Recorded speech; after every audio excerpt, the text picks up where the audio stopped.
Welcome to another episode of Wonders of the Wild. Today, we're embarking on a mesmerizing journey into the miniature realm of the bee hummingbird, the tiniest bird on our planet. Before we start, subscribe to our channel and press bell icon to get notification of our upcoming video.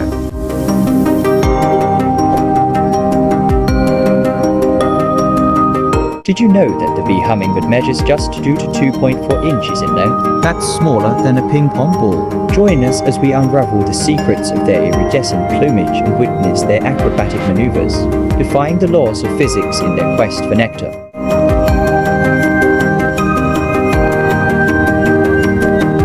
Get ready to witness exclusive, never-before-seen footage of these tiny dynamos in action, the bee hummingbird's natural habitat, to bring you up close encounters and breathtaking scenes of these avian gems.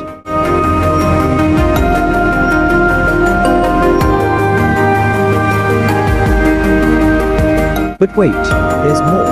We'll explore the mysteries that surround these delicate creatures, including their incredible migration patterns, communication methods, and the symbiotic relationships they share with their floral companions. Prepare to be intrigued and amazed.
In conclusion, the bee hummingbird may be small in size, but its significance in the intricate tapestry of nature is monumental. Join us on this educational and visually stunning adventure as we celebrate the world's smallest bird. Don't forget to like, subscribe, and hit the notification bell to stay tuned for more awe-inspiring episodes of Wonders of the Wild.